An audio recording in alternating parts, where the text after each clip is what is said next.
Hello everyone, welcome back to our channel Bits of Asian Dramas. This is the episode 9 of Family by Choice. अब zone के father घर में उन तीनों का वेट ही कर रहे थे। जब बहुत देर हो जाती है तो वो खुद देखने के लिए छत पर चले जाते हैं। वो देखते हैं कि जोन थोड़ी सी उन दोनों से नाराज़ लग रही है, तो ये देख के उन्हें पता चल जाता है और वो हेजुन से पूछते हैं कि क्या तुमने बता दिया है कि तुम यूएसए जाने वाले हो। जोन ये सुन के बहुत हैरान होती है और अपने फादर से कहती है कि आपको ये सब पता था और फिर भी आपने मुझे नहीं बताया। उसके बाद वो पूछती है कि तो फिर तो आपको सान्हा का भी पता होगा कि वो भी सोल जा रहा है। जोन के फादर सान्हा से पूछते हैं कि क्या तुम सोल जा रहे हो। जोन के फादर ये समझ जाते हैं कि वो ज़रूर अपनी मामा का ख्याल रखने के लिए सोल शिफ्ट हो रहा होगा और वो उससे कहते हैं कि तुम्हारे फादर इतनी आसानी से नहीं मानेंगे। जोन कहती है कि बस आप इतना ही कहेंगे, आप इन लोगों को डांटेंगे नहीं। सान्हा कहता है कि आप दोनों नीचे चले जाएं, मैं जोन को समझा दूंगा। अब वो दोनों वहाँ से चले जाते हैं। सान्हा जोन से कहता है कि मैं यही सब बातें डिस्कस करने तो यहाँ पर आया था। जोन कहती है कि तुम ये सब डिस्कस करने नहीं बल्कि हमें नोटिफाई करने आए थे कि तुम सोल जा रहे हो। तुमने ये डिसीजन लेने से पहले हमसे पूछा भी नहीं, जैसे कि एक फैमिली में होता है। शायद तुम अब हमें अपनी फैमिली नहीं समझते, तुम अपनी मदर और छोटी बहन का हमसे ज़्यादा ख्याल रखते हो। ये सुनकर सान्हा कहता है कि क्या इसमें कोई बुराई है कि मैं अपनी मदर और अपनी बहन का ख्याल रखूँ।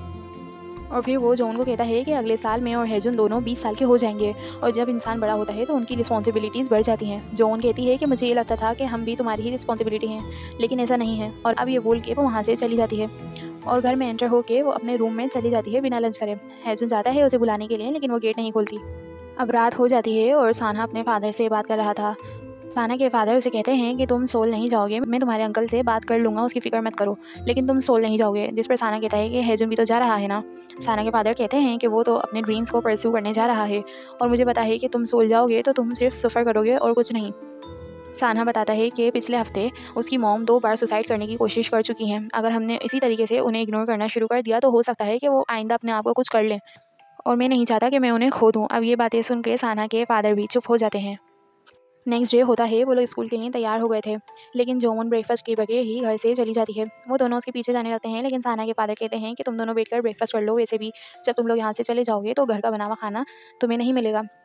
और इससे जोमन के फादर को पता चल जाता है कि साना के फादर ने साना को सोल जाने की इजाज़त दे दी है। जोमन के फादर कहते हैं कि तुम दोनों ब्रेकफास्ट कर लो, मैं जोमन का ब्रेकफास्ट पैक करके तुम्हें दे दूँगा, तुम उसे दे देना स्कूल में। अब रेस्टोरेंट का सीन दिखाया जाता है जहाँ पे जोमन के फादर काम कर रहे थे। थोड़ी देर में वो आजुमा जो उनके फादर के रेस्टोरेंट के लिए मीट लेकर आती हैं। अब वो लोग बात कर रहे होते हैं तो उनके फादर आजुमा को कहते हैं कि आप ऐसा सोचें कि वो कॉलेज जा रहे हैं, जिस पर वो आजुमा कहती हैं कि कॉलेज की डिग्रीज लेके कोई ऐसी जगह पे वापस नहीं आता और वैसे भी वो लोग अपनी असली फैमिलीज़ में जा रहे हैं, तो अब वो लोग वापस नहीं आएंगे, इसलिए यही अच्छा है कि जब वो एक बार यहाँ से चले आएँ तो तुम उन्हें भूल जाना। और फिर वो कहती हैं कि भले ही वो किसी और के बच्चे हों, लेकिन तुमने उन्हें 10 साल से पाला है। जब वो लोग यहाँ से चले जाएंगे तो तुम नेचुरली तौर पर अकेलापन फील करोगे।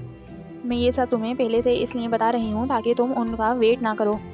अब स्कूल का सीन दिखाया जाता है जहाँ पर जोन ये सारी बातें दाल को भी बता देती है और वो कहती है कि वो लोग कल ही यहाँ से जा रहे हैं। अब वहाँ पर जोन की क्लास फेलो आती है और कहती है कि तुम्हारे दोनों भाई एप्लीकेशन सबमिट करवा रहे हैं ऑफिस में, सान्हा सोल जाने की और हेजुन अमेरिका जाने की।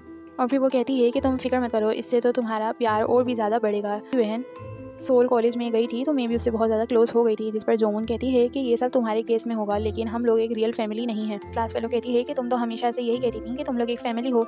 जोमन कहती है कि वो लोग मेरे असली भाई नहीं हैं और तुम सब लोग ये बातें जानते हो, और ये सब बोल के वहाँ से चली जाती है। सीन शिफ्ट होता है सान्हा पर, जहाँ पर हेजुन की एक्स गर्लफ्रेंड उसके पास आती है और वो कहती है कि मैंने सुना तुम भी सोल यूनिवर्सिटी जा रहे हो, अब हम लोग 6 सालों तक एक साथ वहीं पर रहेंगे। साना कहता है कि पूरा स्कूल जानता है कि तुम हेजुन को पसंद करती हो, जिस पर वो कहती है कि हेजुन भी तो अमेरिका जा रहा है ना, लेकिन ये बहुत ज़्यादा डिस्टेंस है, जब इंसान दिखता नहीं है तो वो दिमाग से भी चला जाता है। जिस पर साना कहता है कि अगर तुम ऐसी सोच रखती हो तो इसका मतलब ये है कि तुमने कभी भी हेजुन को पसंद ही नहीं करा। ये बोलकर वो चले जाता है। अब वो क्लास की तरफ जा रहा था तो रास्ते में उसे हेजुन मिल जाता है। हेजुन सान्हा को ब्रेकफास्ट देता है और कहता है कि मेरे साथ चलो जोन को देने के लिए। पहले तो सान्हा मना करता है, तुम उसके लिए इतना भी नहीं कर सकते, जोन तो तुम्हारे लिए सोल तक आई थी। ये सुनकर सान्हा उसे पूछता है कि सोल वो कब आई, सोल वो किसके साथ आई थी। हेजुन कहता है कि अकेली। जिस पर साना कहता है कि तुमने उसे सोल अकेले कैसे जाने दिया, और उससे ब्रेकफास्ट लेकर जोन के पास चला जाता है। साना क्लास में पहुंचता है तो देखता है कि वो तो पहले से ही चली गई है। वो ब्रेकफास्ट दाल को दे देता है और कहता है कि ये हेजुन को दे देना, और वहाँ से चला जाता है जोन को ढूंढने के लिए। उसके बाद दाल का दिखाया जाता है जो कि ब्रेकफास्ट देने के लिए हेजुन को जा रही थी। वो फुटबॉल ग्राउंड में खड़ी हो जाती है और सोचने लगती है कि मैं ये ब्रेकफास्ट जोन को दूँ या हेजुन को। फिर बाद में वो सोचती है कि मैं हेजुन को ही दे देती हूँ और उसे आखिरी बार फेयरवेल भी कह दूँगी। वो ये सब सोच ही रही थी कि फुटबॉल उसको आकर हिट करने वाली थी, लेकिन अचानक से वहाँ पर हैजुन आता है और उसे कवर कर लेता है। अब हैजुन देखता है कि वो ब्रेकफास्ट की शॉप पर दाल के पास है। दाल बताती है कि सान्हा ने उसे दी है, वो जोन के पास चला गया है। हैजुन कहता है कि ये शॉपर तो मुझे दे दो, मैं उसे दे दूँगा, लेकिन दाल उसे कहती है कि उसे कुछ बात करनी है। अब वो दोनों किसी रोड साइड रेस्टोरेंट में आकर बैठ जाते हैं। दाल हैजुन से कहती है कि मैंने सुना है कि तुम अमेरिका जा रहे हो। हैजुन बताता है कि हाँ, कल मैं यहाँ से निकल जाऊँगा। हैजुन कहता है कि हालात इस तरीके के हो गए हैं तो तुम्हें अपनी फीलिंग सान्हा को बता देनी चाहिए और कन्फेस कर लेना चाहिए। जिस पर दाल कहती है कि अगर मैं कन्फेस कर लूँगी तो क्या होगा। हैजुन कहता है कि वो ज़रूर तुम्हें रिजेक्ट कर देगा, लेकिन कम से कम तुम्हें बाद में पछतावा तो नहीं होगा। जिस पर दाल पूछती है कि क्या मैं अट्रैक्टिव नहीं हूँ। हैजुन कहता है कि नहीं, तुम तो बहुत ज़्यादा स्मार्ट हो, काइंड भी हो और सीक्रेट्स भी रखती हो, और मैं और सान्हा जानते हैं कि तुम बहुत अच्छी इंसान हो, लेकिन तुम उसकी सिस्टर की फ्रेंड हो तो वो ज़रूर तुम्हें भी अपनी सिस्टर ही समझता होगा। और ये सब बातें सुन के दाल बहुत ज़्यादा सैड हो जाती है। हैजुन उससे कहता है कि तुम फिक्र मत करो, आगे तुम्हें कोई और अच्छा इंसान मिलेगा और तुम भूल भी जाओगी कि कोई सान्हा भी था। अब दाल और हैजुन एक दूसरे को गुड बाय कहते हैं और एक दूसरे को अपना अपना ख्याल रखने के लिए कहते हैं। हैजुन बस में बैठ के वहाँ से चला जाता है। दाल वहाँ खड़े होकर रोने लगती है और कहती है कि अगर उसे ये नहीं पता चलता कि मैं क्या फ़ील करती हूँ तो वो मुझे देखकर क्यों स्माइल करता रहता है, और उसने मुझे बचाया क्यों जब बॉल हिट करने मुझे आ रही थी, और ये सब कह के रोने लगती है। अब सान्हा, जो कि जोन को ढूंढ रहा था, उसे मिल जाती है। जोन अपनी फेवरेट केक शॉप में बैठी हुई थी और सान्हा भी जाकर उसी टेबल पर बैठ जाता है। अब जोन सान्हा को कहती है कि उसको अपनी मदर याद नहीं है, बस उसने उन्हें फ़ोटो में ही देखा है, और वहाँ के सारे लोग जोन के लिए बहुत बुरा फील करते हैं कि उसकी मदर नहीं है। जोन कहती है कि मुझे आज तक समझ नहीं आया कि वो लोग इस तरह क्यों फील करते हैं, जबकि मैं ऐसा कुछ भी फील नहीं करती और मुझे किसी भी चीज़ की कोई कमी महसूस नहीं होती, क्योंकि मेरे डैड मेरे लिए सब कर देते हैं। और फिर वो कहती है कि फिर हम दोनों एक साथ रहना शुरू हो गए थे, लेकिन उसके बाद तुम दोनों हमें मिले, और ये सब देखकर मुझे बहुत अच्छा लगा, क्योंकि अब हम घर में सिर्फ 2 लोग नहीं, हमारे आने के बाद अब हमारे घर में 5 लोग थे, और मुझे अब खाली घर में जाने की ज़रूरत नहीं थी। घर में अब बहुत सारे लोग थे जो मुझे बार बार खाना खाने के लिए बोलते थे। तब मुझे ऐसा फील होने लग गया था कि अब हमेशा के लिए ऐसे ही रहेंगे। सान्हा जोन से कहता है, जब मैं वापस आ जाऊँगा तो मैं ये सब करूँगा जो जो तुम चाहती हो। अब जो रोने लगती है और कहती है कि ऐसा नहीं हो सकता कि तुम ना जाओ और यहीं पर रहो। सान्हा उसे कहता है कि मैं हर वेकेशन पे यहाँ पर आया करूँगा, और अगर कभी ना आ सका तो मैं रोज़ाना फ़ोन पर बात करूँगा ना। दफ़ा मैं यहाँ पर वापस आ जाऊँगा, उसके बाद हम लोग हमेशा के लिए साथ रहेंगे। जोन घर आ जाती है और हैजुन वहाँ पर उसका वेट कर रहा था। हैजुन उसे एक कैंडीज़ की शॉपर देता है जो कि उसने अपनी सेविंग्स में से खरीदी थी। अब जोन हैजुन के कमरे में जाती है और उसका बहुत सारा सामान ले लेती है। कहती है कि तुम तो अमेरिका ये सब सामान नहीं लेके जाओगी ना, इससे अच्छा ये सब मुझे दे दो। और वो हैजुन से उसकी वॉच भी ले लेती है जो वो हमेशा पहनता है। अब जोन हैजुन से पूछती है कि तुम वापस आओगे ना। हैजुन कहता है कि अगर तुम दुआएं भी करो कि मैं ना आऊँ, उसके बावजूद भी मैं आऊँगा। आधी रात हो जाती है और हैजुन को किचन से कुछ आवाज़ आती है, तो वो देखने के लिए बाहर जाता है और वो देखता है कि जोन के फादर अभी भी किचन में कुछ कुकिंग कर रहे हैं। अब वो दोनों बैठ कर बातें कर रहे थे। जोन के फादर हैजुन से कहते हैं कि एक दिन सारे बच्चे घर से चले जाते हैं, आखिर कब तक तुम मेरे साथ घर में रहोगे। हैजुन कहता है कि लेकिन मैं जितनी भी चीज़ें आज तक सीखा हूँ वो आपसे ही सीखा हूँ, बाईसाइकिलिंग, शेविंग और फुटबॉल भी। फिर हमें बैकफ्लिप सिखाया जाता है, जहाँ पर हैजुन, जोन के फादर दोनों बास्केटबॉल खेल रहे थे, और हैजुन शुरू से ही बास्केटबॉल में बहुत अच्छा था। सीन वापस से प्रेजेंट में आता है। कहता है कि जैसे ही मैं ग्रेजुएट कर लूँगा उसी वक्त मैं यहाँ पर वापस आ जाऊँगा और आपको और जोन को बहुत अच्छे से ट्रीट करूँगा और वहाँ पर बहुत ज़्यादा मेहनत करूँगा। जोन के फादर कहते हैं कि मैं वहाँ तुम्हें इसलिए नहीं भेज रहा कि तुम वहाँ जाके इतनी ज़्यादा मेहनत करो, मैं तुम्हें इसलिए भेज रहा हूँ कि तुम अपने ड्रीम्स पूरे करो। वो हैजुन से कहते हैं कि ज़्यादा हार्ड वर्क मत करना, और जब भी तुम्हें फील हो कि अब तुम थक चुके हो तो वापस से घर आ जाना। अब सुबह हो जाती है और सान्हा भी जाने के लिए तैयार हो गया था। वो आखिरी बार अपने रूम को देखता है तो उसे सारे फ्लैशबैक्स आने लगते हैं और वो ये सब सोच कर रोने लगता है। अब वो दोनों जाने के लिए तैयार हो गए थे और बाहर ही खड़े थे, लेकिन जोवन उन लोगों से गुड बाय करने के लिए नहीं आती और वो दोनों वहाँ से चले जाते हैं। जोवन छत पे से उन दोनों को जाते हुए देखती है और अब वो नीचे आ जाती है ब्रेकफास्ट के लिए। वो बहुत ट्राई करती है कि अपने फादर के सामने ना रोए, लेकिन उसे थोड़ी ही देर में उन लोगों की याद आने लगती है और वो बहुत बहुत ज़्यादा रोने लग जाती है। उसके फादर कहते हैं कि देखो, तुम अभी से रिग्रेट कर रही हो, तुम उन्हें गुड बाय कहने के लिए बाहर आ जाती ना। जिस पर वो कहती है कि अगर मैं उन्हें गुड बाय कहती तो मुझे ऐसा फील होता कि वो लोग हमें छोड़ के हमेशा के लिए जा रहे हैं, और बहुत ज़्यादा रोने लगती है। अब रात हो जाती है और साना और जोन दोनों के फादर रेस्टोरेंट में बैठकर ड्रिंक कर रहे थे और बातें कर रहे थे। जोन के फादर कहते हैं कि आजुमा ने मुझसे कहा था कि तुम उन दोनों को जाने दो और ये एक्सपेक्ट मत करना कि वो लोग वापस आएंगे। वो लोग अपनी फैमिली के साथ अच्छे से रहें तो ये तुम्हारी दुआएं होंगी उनके लिए। अगर बाद में वो लोग मुझे याद आए तो मैं क्या करूँगा। सानहा के फादर जोन के फादर से कहते हैं कि सानहा तो मेरा खून है, तो वो तो यहाँ पर वापस आ ही जाएगा। और जहाँ तक हेजुन की बात है, अगर हम उसे खुद कहें कि यहाँ पर नहीं आना, उसके बावजूद वो यहाँ पर ज़रूर आएगा। कहते हैं कि अभी अमेरिका में वो अपना नाम कांग हेजुन से यांग हेजुन करा लेगा। मुझे इस बात से बहुत जेलसी है। उन्हें तो ये भी नहीं पता कि उनके बेटे को क्या पसंद है और क्या नहीं, और फिर भी वो अपने आप को हेजुन का फादर कहते हैं। और वो कहते हैं कि क्या मैं उसका फादर नहीं बन सकता। सानहा के फादर जोन के फादर को समझाते हैं कि भले ही वो हेजुन को अपने साथ ले जाएं, लेकिन उसके बावजूद वो उसकी पसंद नापसंद को नहीं समझ सकेंगे। और अगर वो हेजुन को बचपन में ही ले जाते, उसके बावजूद हेजुन उनके साथ नहीं रह सकता था, वो उनकी बातें नहीं मान सकता। और सानहा के फादर भी कहते हैं कि सानहा अकेला उन सबका ख्याल कैसे रखेगा। केयर टेकिंग इतना आसान काम नहीं है। उसने अभी तक मिलिट्री में भी सर्व नहीं किया, उसे दुनिया के बारे में भी कुछ पता ही नहीं है। और अब वो दोनों ऐसे ही बातें करने लगते हैं। अब टाइम गुजर जाता है और जोवन की 18th बर्थडे दिखाई जाती है, जहाँ पर वो जोवन के फादर और साना के फादर तीनों सेलिब्रेट कर रहे थे। वो अपनी बर्थडे बहुत अच्छे से सेलिब्रेट करती है और उसके दोनों फादर उसको गिफ्ट्स भी देते हैं।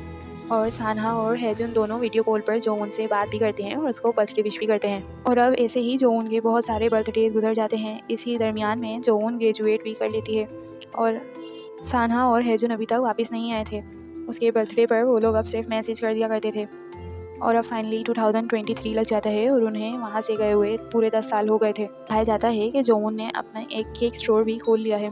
उसके फादर उसे कॉल करते हैं और कहते हैं कि तुम्हारी बर्थडे आने वाली है, तुम घर पे आ जाना, हम सेलिब्रेट करेंगे। लेकिन जोवन बिजी होने की वजह से उन्हें मना कर। अब दाल को दिखाया जाता है जो कि एक लॉयर बन चुकी है। दाल जोवन से ही कॉल पर बात कर रही थी और थोड़ी देर बाद वो जोवन को बताती है कि मैंने दूसरे शॉप वालों ने मुझे बताया है कि आजकल कोई अजीब सा इंसान तुम्हारी स्टोर के बाहर बार बार आ जाता है और उसने हुडी पहनी हुई होती है, तो इस वजह से उसका फेस भी नज़र नहीं आता। अब जिस इंसान की बात दाल कर रही थी वो पहले से ही जोवन के स्टोर पे आ गया था और वो स्टोर के अंदर भी चला जाता है। और हमें दिखाया जाता है कि सानहा भी आ चुका है। जोवन अपने स्टोर पर आ गई थी। वो देखती है कि उसके स्टोर का गेट खुला हुआ है और ये सब देख के उसे दाल की बात याद आती है कि कोई अजीब सा इंसान बार बार स्टोर के बाहर आ जाता है। और अब वो डरते डरते स्टोर में आ जाती है। वो चेक करती है लेकिन उसे कोई नहीं दिखता। अब उस इंसान से वहाँ पे रहा हुआ एक कांच का गिलास गिर के टूट जाता है और ये आवाज़ सुनकर जोवन डर जाती है। अब वो इंसान जो कि काउंटर के पीछे छुपा हुआ था वो वहाँ से भागने की कोशिश करता है, लेकिन जोवन उसे पीछे से पकड़ लेती है। वो और इन सब चीज़ों में उसे उस लड़के का हाथ गलती से जोवन के मुंह पर लग जाता है और जोवन को लगता है कि उस लड़के ने उसको स्लैप मारा है। अब पुलिस स्टेशन का सीन दिखाया जाता है। वहाँ पर जोवन और वो लड़का बैठे हुए थे। जोवन सब चीज़ें ऑफिसर को बताती है और वहाँ पर उसके फादर और सानहा के फादर भी आ जाते हैं। ऑफिसर सानहा के फादर को जानते हैं क्योंकि वो भी एक पुलिस ऑफिसर थे, तो वो पूछते हैं कि क्या ये आपकी बेटी है, जिस पर वो कहते हैं कि मेरी बेटी की तरह है। अब जोवन के फादर जोवन से पूछते हैं कि तुम ठीक हो ना, इसने कहीं तुम्हें मारा तो नहीं। जोवन बताती है कि उस लड़के ने जोवन के फेस पर स्लैप मारा है। ये सुनते ही उसके फादर को बहुत ज़्यादा गुस्सा आता है और वो भी उस लड़के को मारने लगते हैं। वो लड़का कहता है कि मैंने ये सब जानबूझकर नहीं करा, वो गलती से फेस पर मेरा हाथ टच हो गया था। और अब इस खींचातानी में आखिरकार उस लड़के के मुंह से कवर भी हट जाता है और वो कोई और नहीं बल्कि हेजुन था। अब हेजुन को देखकर जोवन के फादर सब भूल जाते हैं। हेजुन उनसे और सानहा के फादर दोनों से मिलता है। पुलिस ऑफिसर ये देखकर और कंफ्यूज हो जाता है और वो पूछता है कि मैं क्या करूं। सानहा के फादर कहते हैं कि ये मेरे बेटे जैसा है। उस पर पुलिस ऑफिसर कहता है कि वो आपकी बेटी जैसी है और ये आपका बेटे जैसा है, यानी कि ये दोनों बहन भाई हैं, राइट। लेकिन जोवन कहती है कि हम लोग फैमिली नहीं हैं। अब सीन शिफ्ट होता है सानहा पर, जो कि जोवन के केक स्टोर पे आता है। वो वहाँ की हालत देखकर घबरा जाता है और फ़ौरन से पुलिस स्टेशन के लिए निकल जाता है। अब सीन वापस से पुलिस स्टेशन में शिफ्ट होता है, जहाँ पर जोवन बहुत कोल्डली बिहेव कर रही थी और वो ट्राई करती है कि हेजुन को उसके किए पर सज़ा मिले। वो कहती है कि उसने मुझे मारा है और ये असॉल्ट में काउंट होता है, जिस पर हेजुन कहता है कि मैंने तुम्हें गलती से मारा था क्योंकि मैं वहाँ से भाग रहा था, लेकिन तुमने मुझे ज़्यादा मारा है। और ये बातें सुनकर जोवन के फादर हेजुन से पूछते हैं कि उसने तुम्हें कहाँ मारा है। और उनकी ये सब बातें चल ही रही होती हैं कि वहाँ पर सानहा भी आ जाता है।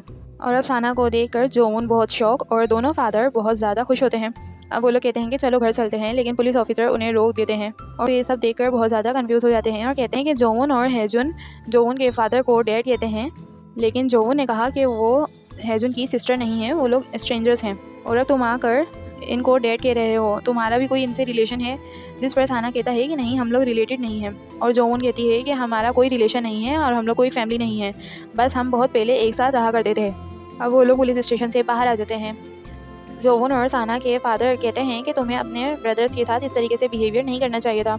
जोवोन कहती है तो और मैं क्या करूँ, इन लोगों ने 10 साल तक हमसे कोई कांटेक्ट नहीं करा। साना कहता है कि मैं कल तक तुम्हें रोज़ कॉल कर रहा था, बस तुम ही रिसीव नहीं करती। फिर वो हेजुन से पूछती है कि तुमने अभी तक कोई कॉन्टैक्ट क्यों नहीं किया था। हेजुन बताता है कि वो कल ही मिलिट्री से डिस्चार्ज हुआ है, इस वजह से उसका फ़ोन उसके पास नहीं था, यानी कि हेजुन बहुत पहले से ही कोरिया आ गया था। वो कहता है कि मुझे समझ नहीं आ रहा था कि मैं आपसे क्या कहूँ कि मैंने तो अपना कॉलेज भी ग्रेजुएट नहीं करा था और बास्केटबॉल भी छोड़ दी थी।